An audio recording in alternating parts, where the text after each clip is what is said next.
මම ඊට සුදු වෙලා ගොඩ කාරින් දැක්කේ කොල්ලා. සුදු වෙලාම මේ දවස්වල මේ වසන්තයගේ පළතුරු කනගේ. ඔව් නේ. මොකද මාතලෙක් මේ අද මෙහෙම එකක් තියෙනවා. මට අවස්ථාවක් ලබා දෙන්න ඔබට කතා කරන්න. තියෙනවද? දැන් ඕගලන්ගේ මේ ප්‍රෝග්‍රෑම් එකට එන අය සමහර අය එන්නත් බයයි පේසල බයිට් කරන්න හින්දා. හැබැයි ඕගලන් දන්නවද? අද මෙයා මට බයිට් කරන්නේ ඇයි? ඇයි? මෙයාගේ ෆයිල් ඔක්කොම මගේ ළඟ තියෙනවා. මල්ලි මෙයාලා මෙහෙම දැන් මේ රණ්ඩුනාට මෙයාලා මේව රණ්ඩුනාට මල්ලි මෙයාලා යාළුවෝ මල්ලි මෙයාලා යාළුවා අයියේ රැට කෝල් කරනවා. ඒ කියන්නේ පෙර වැරදි අපි ඉරාද ඒ බයි අපි කොහොමද මේව දෙන්නම මගෙන් පරිස්සම් වුණොත් හොඳයි. ළඟම ෆයිල් මාගා. ඔව් එක ෆයිල් එකක් ගමු. එකමන්නේ. එහෙම මේක එකක් දාමු. අපි ඇවිල්ලා වාද්‍ය ඉස්සරහා අපි ගහගත්තට අපි යාළුවෝ මචං. ඔව්. ඔය කලිසම කොයින්ද ගත්තේ? කඩෙන්. පමුණුවෙන්. No. පමුණුවේ පමුණුවේ ඇයි පමුණුවේ තියෙන කඩ නෙමෙයිද? නෑ කඩ තමයි මං කියන්නේ. ඒ කියනවා පමුණුවේ ඇඳුම් පල්ලෙහාට දානවා. නෑ පල්ලෙහාට දාන්නේ නෑ. පොස්මදිද? නෑ මංගේ පමුණුව පොස්ට් මදිද? වලව්ව දෙමට කොට වලව්ව. එහෙමද බක් කිව්වේ? මේ රොං ටොක් දානනේ.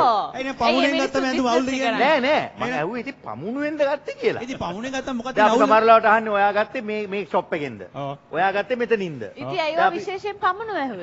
ඒ පමුණුවේ තමයි ඔයගේ හොඳ ඒවා තියෙන්නේ. ඒකයි. මම අද පේෂල් එකක් අපිට ඉන්නවා. දැන් ඕම නිකන් පේෂල් දෙරිව නැගී මට රෙද්ද? මේ සාමාන්‍ය ඉතින් වා shopping යන්නේ කාත් එක්ක යනකොට කොහෙද දෙන්නේ සාමාන්‍යයෙන්?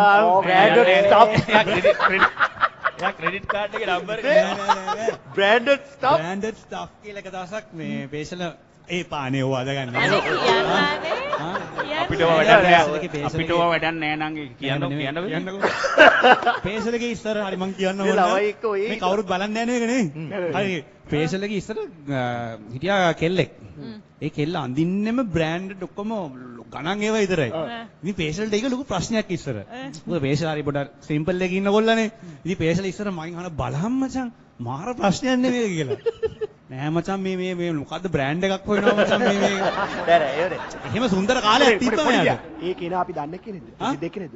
නෑ එයා ප්‍රසිද්ධ කෙනෙක් නෙමෙයි. නෑ අපි ඇවිල්ලා දැන් මොකද කරන්නේ කියලා දැම්මම shopping මොනවාද ගන්න බ්‍රෑන්ඩ් හොඳ මෙයාගේ එකක් කියන්න ඕනේ දැන් මට මෙයා මඩක් ගැහුවානේ. අම්මෝ මොනවා කියද දන්නේ. අත්දැකීම දන්නවද? නින්දනවන හැන්දෑවේ සිද්දෝ ලියන්නේ මම.